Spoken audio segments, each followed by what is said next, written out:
Hey, this is älxǝır, founder of Subtext Radio. This is Subtext. Please go ahead and click the like button and the subscribe button. It really helps us to reach new audiences and promote the artists that we work with. Hit like and hit subscribe.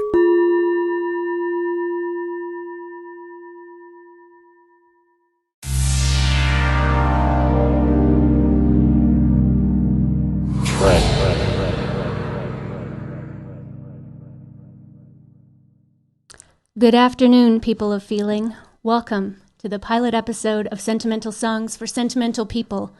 I'm DJ Sentimentemily, and I'll be your sappy host for the next heart-rending hour. I've prepared a stellar list of sentimental songs, and together we'll explore some familiar ideas about sentimentality, as well as perhaps some less conventional notions. Today's sentimental journey takes us from the late 18th century through to this past year, focusing mainly on pop song production in North America and the UK. So pull out your hankies and let's get into our feelings. Overly emotional, lovey-dovey, pathetic, mawkish, schmaltzy, mushy, saccharine, cornball, sappy, cloying, namby-pamby. These are just some of the synonyms and the ways that sentimentality and sentimental songs have been described over the last 200 or so years. But what's wrong with being emotional? This is a question that music scholars, including me, have been exploring over the last decade or so. In the Western philosophical tradition, sentimentality has operated as an evaluative term from the late 18th century through to the present. Referred to also as sensibility, in the late 18th century, sentimentality was initially employed as a positive evaluation. But quickly, it became synonymous with negative judgment. Scholars disagree as to exactly when this shift happened, but they do agree that, as Robert Solomon writes, by the end of the 18th century, sentimentalist was clearly a term of ridicule, the evocation of emotion, once a great virtue in a novel, poem, or painting, now became something of a vice, a reason not only to disparage the quality of the work, but to doubt the sincerity of and the integrity of the writer or the artist. So let's warm up by getting a little emotional. One of the biggest pop female stars of all time, and the first artist with 7 consecutive #1 hits. This track was initially released on Whitney Houston's second studio album, 1987's Whitney. This is written by Billy Steinberg and Tom Kelly, a pair of sentimental songwriters who also penned Cyndi Lauper's True Colors, Hearts Alone, Sweat, and Continue. For moral sentiment theorists in the 18th century, sentimentality, or the evocation of emotions through performative or literary means, was thought of as a powerful tool with which to inspire sympathy.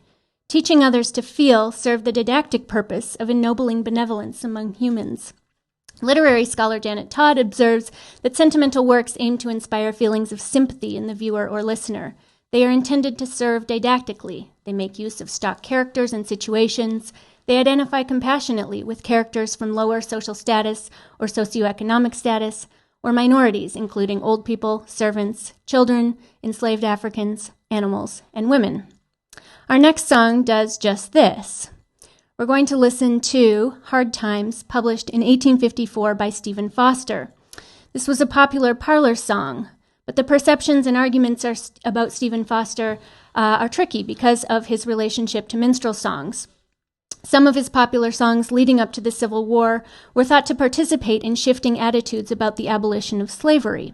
I mention this not to downplay the dehumanizing racist stereotypes perpetuated on the minstrel stage, but because some scholars have argued that certain of Foster's songs may have helped to humanize enslaved Africans by presenting their emotional public lives in songs. The recording we're going to listen to was made in 1995 in an ensemble that includes Kate and Anna McGarrigle, Rufus Wainwright, and Emmylou Harris. The song has been recorded many times with renditions by Dolly Parton, Bob Dylan, Mavis Staples, Mary J. Blige, and The Roots. In this gorgeous version, I hear the expression of sonic community and an invitation in a dirge tempo that invites us to steep in the meaning of the lyrics. Let us pause in life's pleasures and count its many tears, while we all sup sorrow with the poor. There's a song that will linger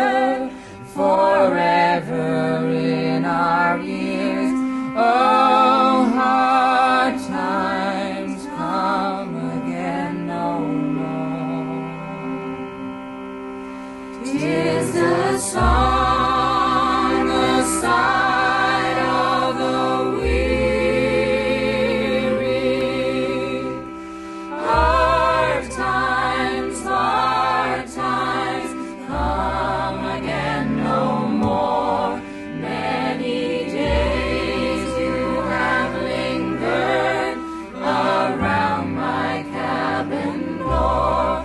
Oh, hard times, come again no more.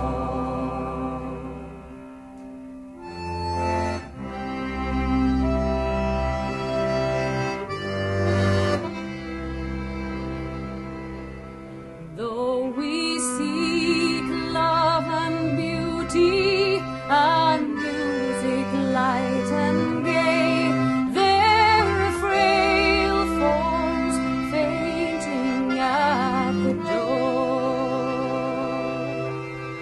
Though their voices are silent, their pleading voices say, oh, hard times, come again no more. 'Tis the song, the sigh of the weary.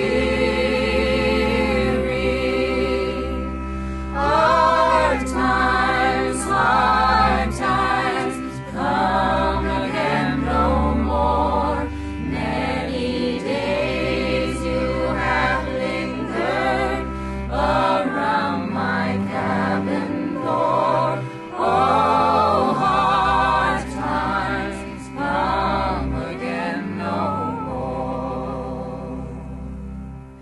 There's a pale young maiden who toils her life away with a warm heart whose better days are ruined.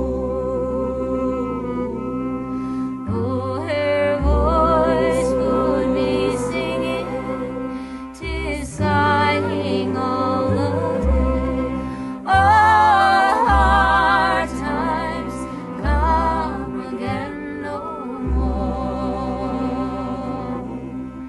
'Tis the song, the sigh of the weary. Hard times,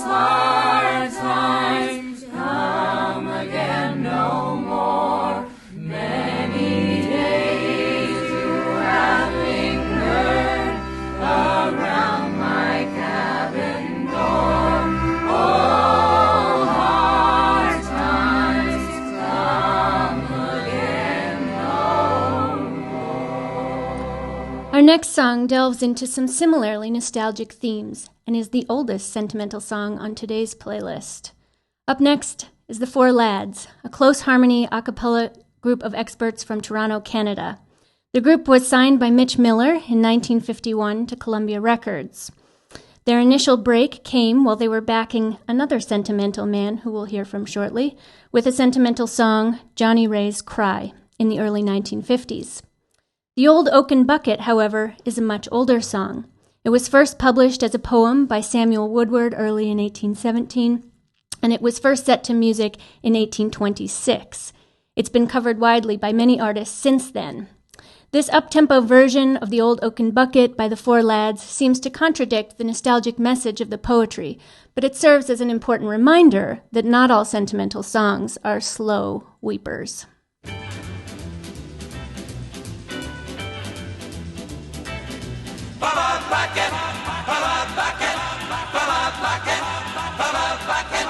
How dear to this heart are the scenes of my childhood, when fond recollection presents them to view.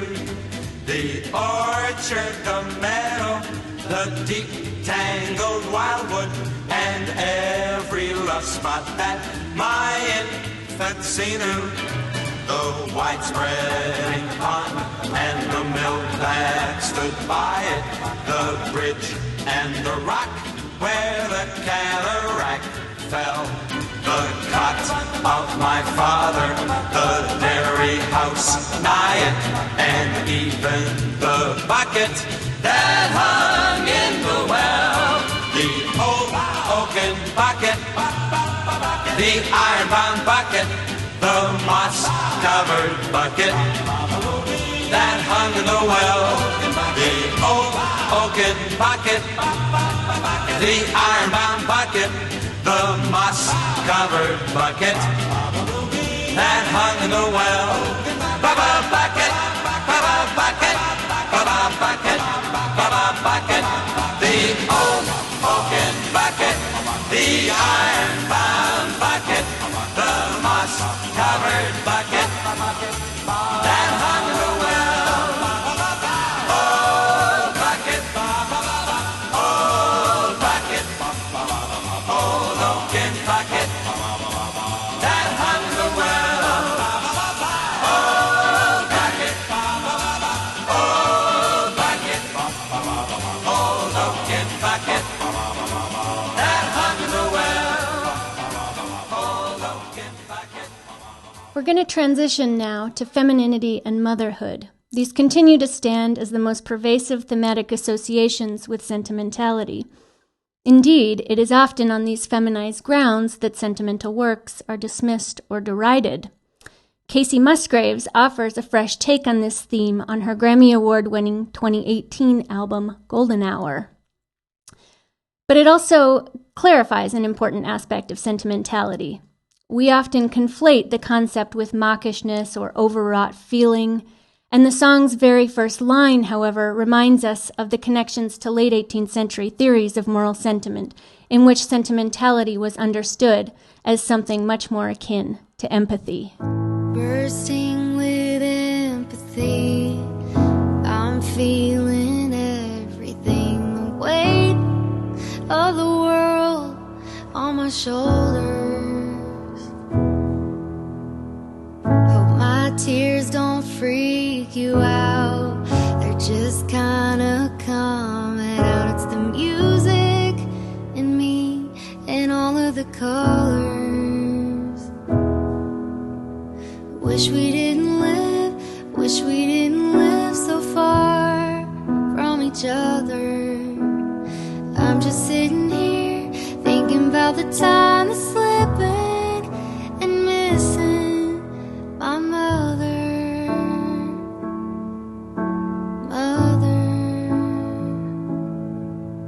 And she's probably sitting there thinking about the time that's slipping and missing her mother.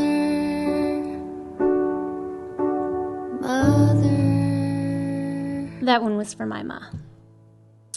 This next track might be the most curious example of all associations with femininity. We're going to listen to the Mockingbird.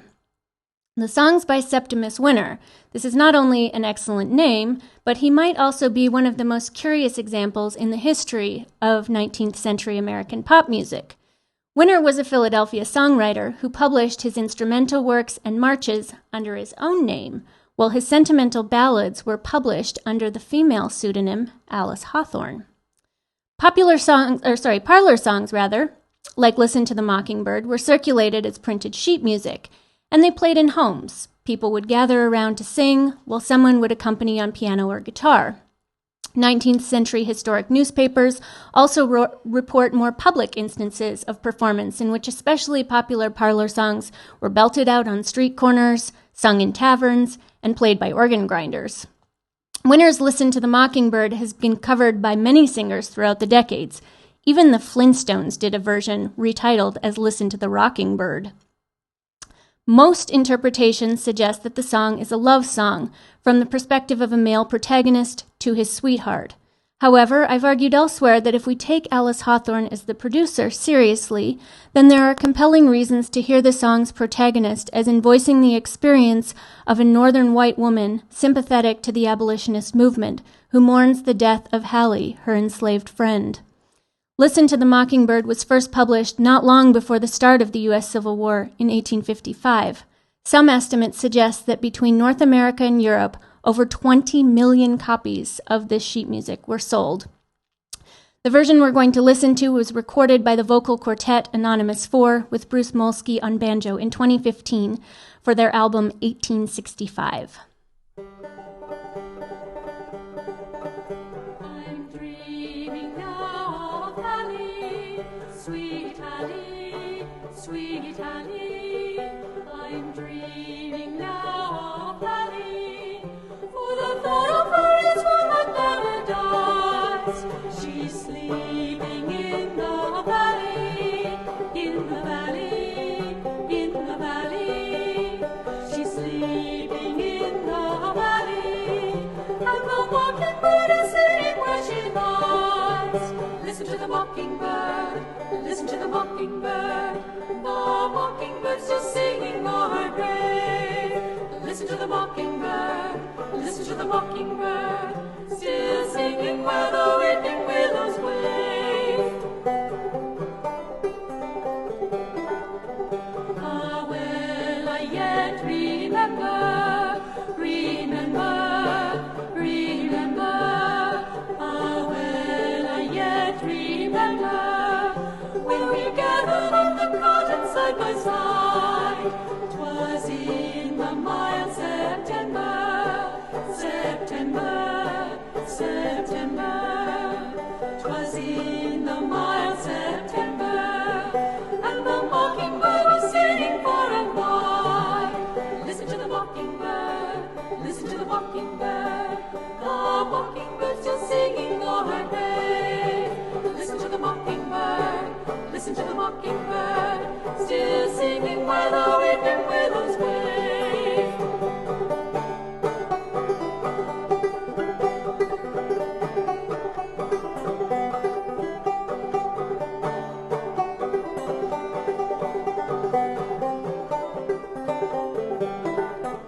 When the charms of spring awaken, awaken, awaken. When the charms of spring awaken, and the mockingbird is singing on the bough, I feel like one forsaken, forsaken, forsaken. I feel like one forsaken, since my Hallie is no longer with me now. Listen to the mockingbird, listen to the mockingbird. The mockingbird's still singing o'er her grave. Listen to the mockingbird, listen to the mockingbird, still singing where the weeping willows wave. Listen to the mockingbird, listen to the mockingbird.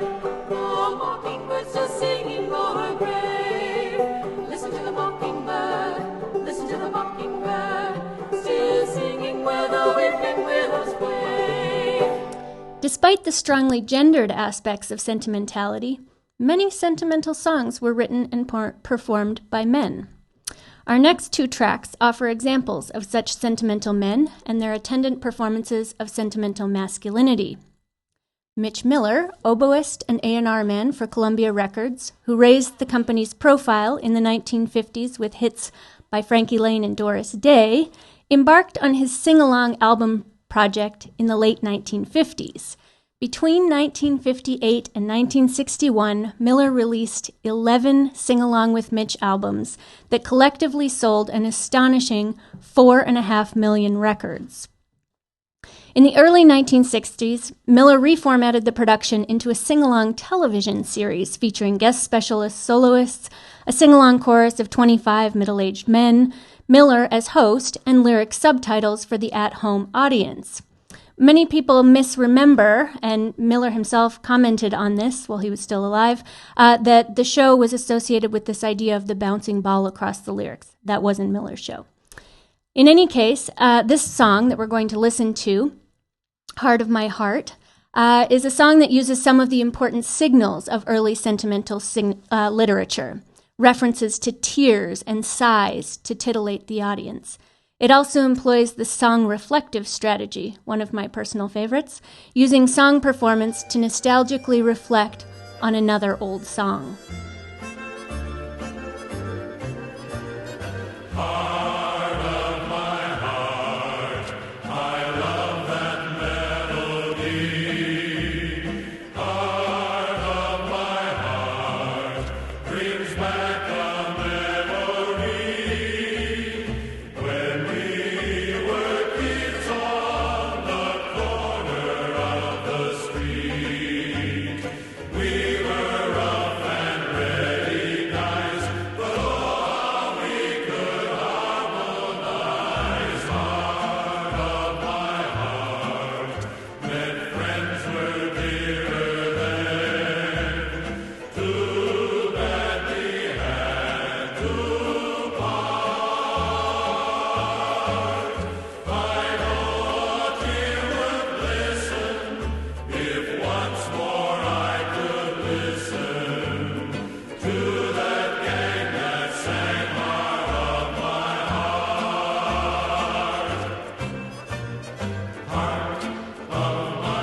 Thanks, Mitch.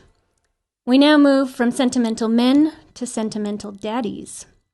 Written and recorded in 1931, Gene Autry and Jimmy Long's That Silver-Haired Daddy of Mine was the signature tune for the singing cowboy.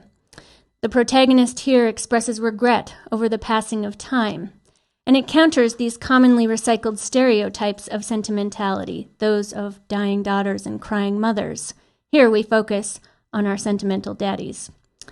The song would later be covered by the Everly Brothers on their 1958 album, Songs Our Daddy Taught to Us, and it doesn't get much more sentimental, for instance, Are Often Sentimental. However, many artists have actually owned the sentimental status of their music or their moods outright.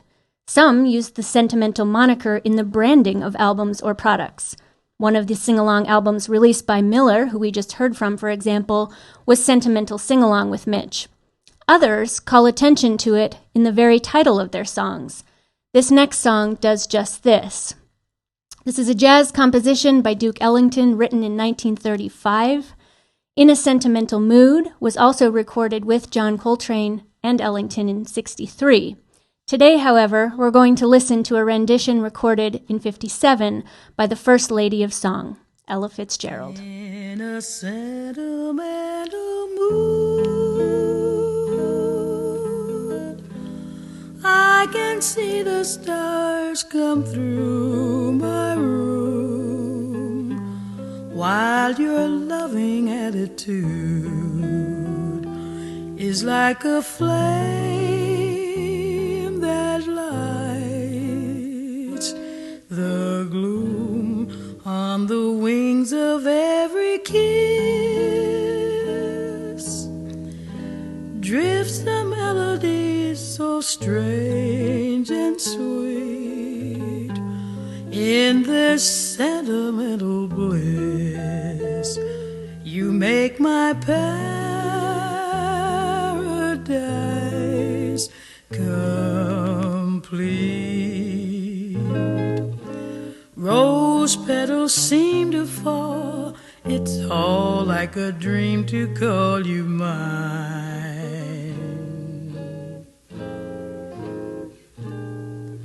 My heart's a lighter thing since you made this night a thing divine. In a sentimental mood, I'm within a world so heavenly, for I never dreamt that you'd be loving sentimental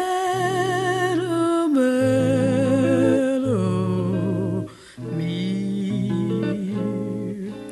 In a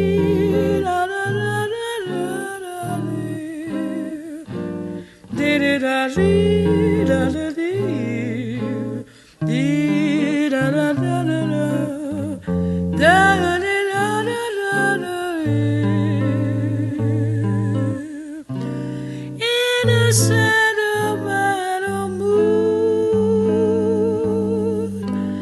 I'm within a world so heavenly, for I never dreamt that you'd be loving sentimental me.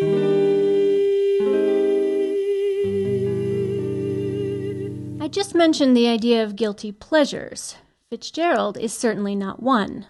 But are sentimental songs simply bad music?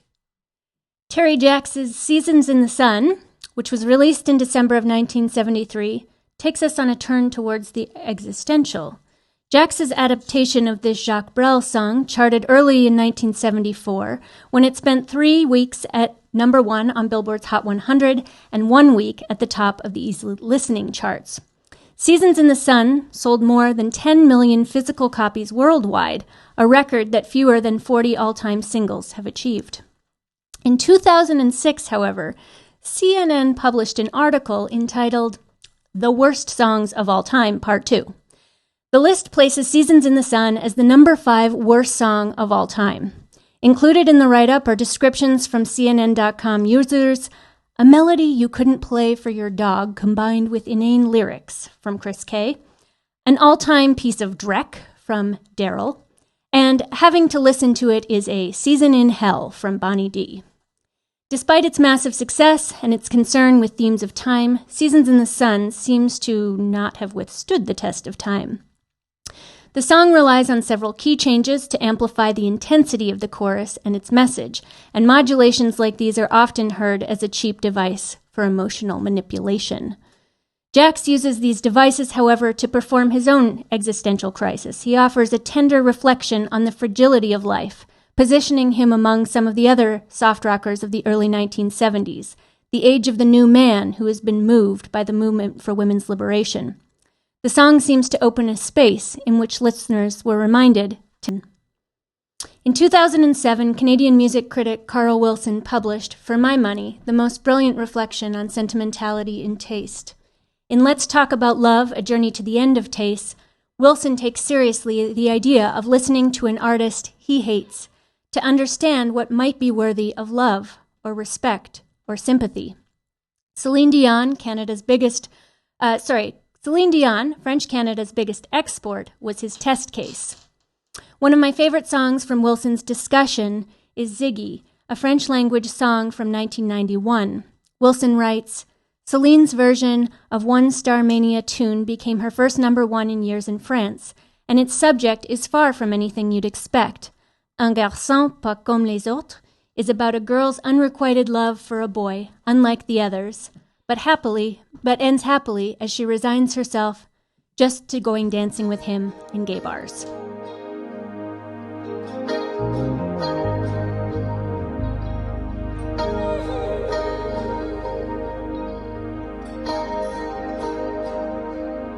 Ziggy, il s'appelle Ziggy, je suis folle de lui. C'est un garçon pas comme les autres, mais moi je l'aime, c'est pas de ma faute. Même si je sais qu'il ne m'aimera jamais.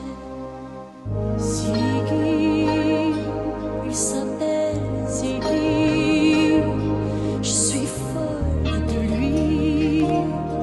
La première fois que je l'ai vu, je me suis jetée sur lui dans la rue.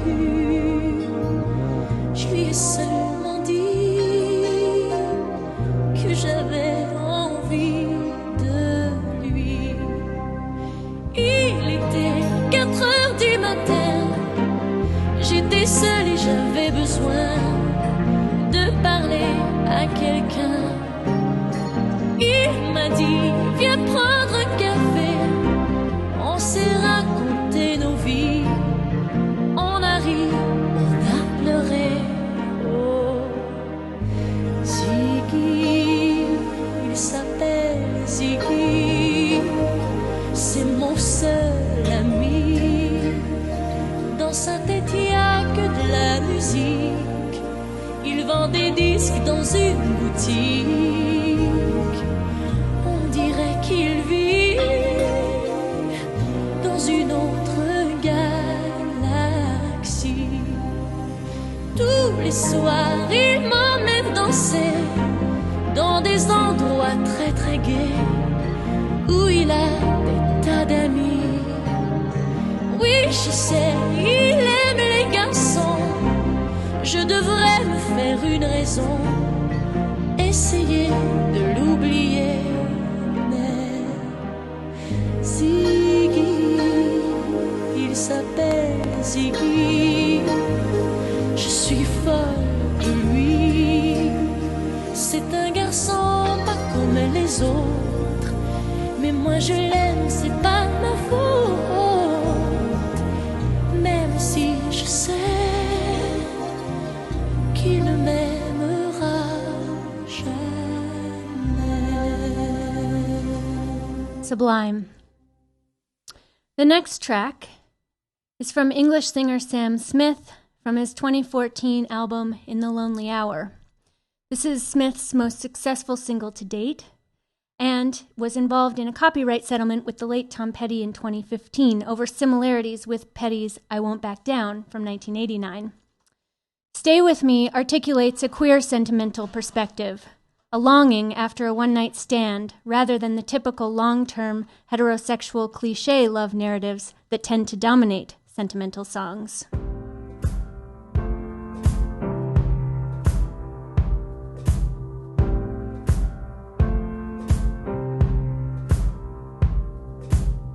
Guess it's true, I'm not good at a one-night stand,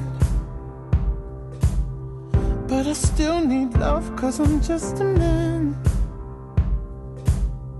These nights never seem to go to plan. I don't want you to leave, will you hold my hand? Oh, won't you stay with me, 'cause you're all this ain't love, it's clear to see, but darling, stay with me. Why am I so emotional? No, it's not a good look, and some self-control. Deep down I know this never works, but you can lay with me so it doesn't hurt. Oh, won't you stay with me, 'cause you're all I need. This ain't love, it's clear to see, but darling, stay.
Earlier that sentimental songs were often meant to be didactic.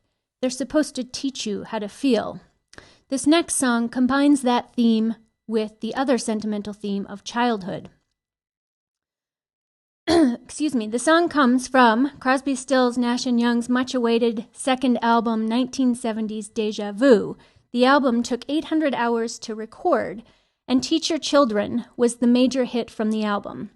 It seems to exemplify Graham Nash's hippie-era idealism, but it also uses the same kind of conventions of sentimentality, tears, sighs, and love, and these are all framed under a didactic claim. For me, this song is personally sentimental. My father, who was killed in a car accident 20 years ago, was a singer. He loved to sing this song, and he loved to sing it to my brother and I.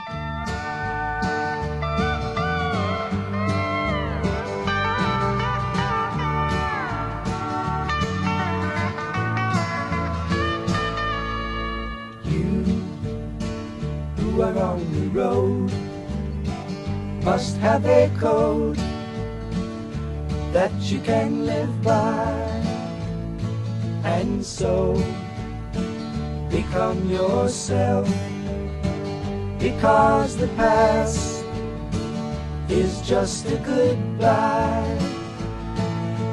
Teach your children well, their father's hell did slowly go by. them on your dreams. The one they picked, the one you know by. Don't you ever ask them why. If they told you, you would cry.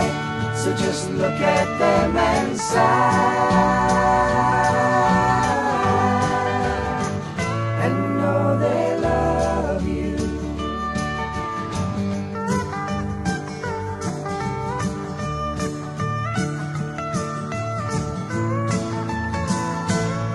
And you of tender years can't know the fears that your elders grew by, and so please help them with your youth. They see the truth before they can die. Teach your parents well, their children's hell will slowly go by, and feed them on your dreams. The one they picked, the one you know by. Don't you ever ask them why. If they told you, you would cry. So just look at them and sigh.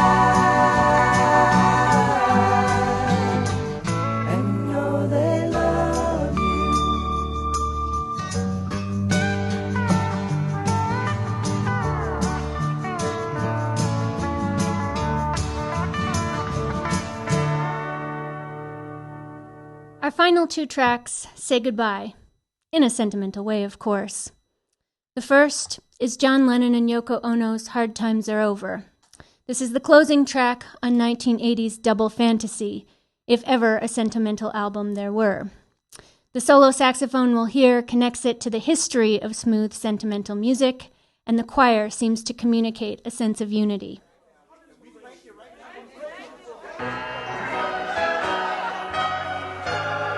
It's been very hard.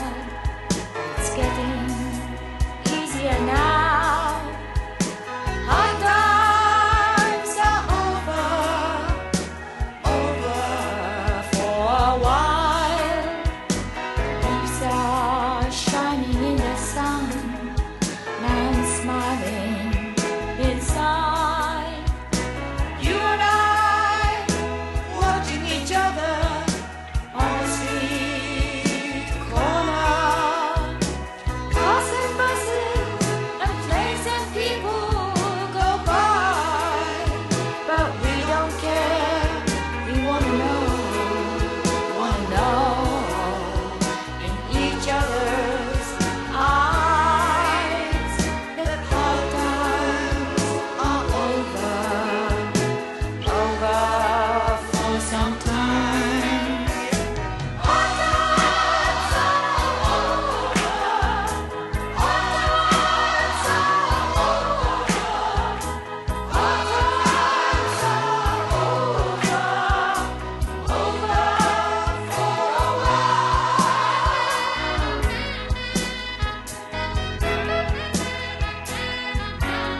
How do I say goodbye to what we had? The good times that made us laugh outweigh them bad.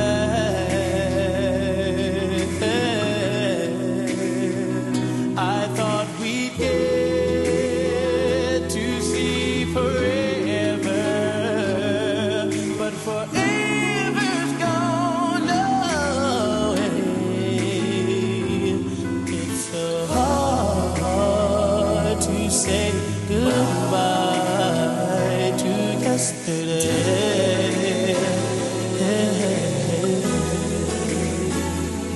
I don't know where this road is going to lead. All I know is where we've been and what we've been through.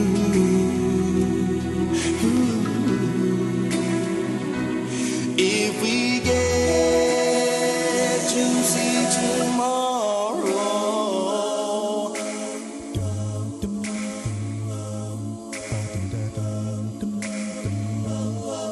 I hope it's worth all the pain. It's so hard to say goodbye to yesterday.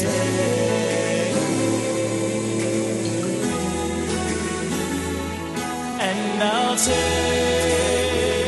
with me the memories to be my sunshine after the rain. It's so hard to say goodbye to yesterday.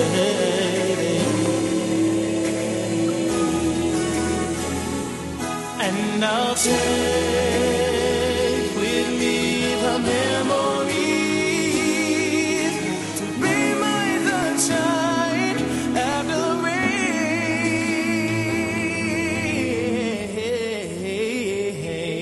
It's so hard to say goodbye to yesterday.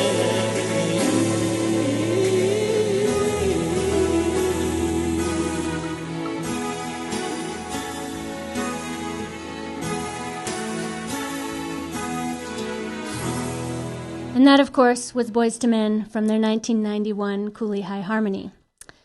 I want to be clear in putting these sentimental songs together this afternoon that not all emotional expression is equal, nor are the concerns of some groups over others to own and express emotion received on equal footing. Indeed, sentimental songs come from raced, classed, and gendered bodies, and some sentimental songs have been put to insidious use.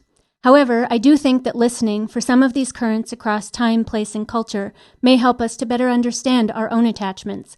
I'd like to hold open the possibility that community building and empathy might be some of the most important work that music does. You've been listening to DJ Sentimentemily on Sentimental Songs for Sentimental People. Thank you for joining me. I hope you found this afternoon's exploration affecting or soul-stirring, rather than mawkish or cloying. Thanks also to Threads Radio and the ZKU Pop-Up for having me today. Hopefully on the next rendition, we'll take a detour into the darker realms of sentimentality with an episode on sentimental death songs. Until then, feel free to follow me on Twitter at Sentimentemily for emotional pop musings. And don't forget, it's okay to cry.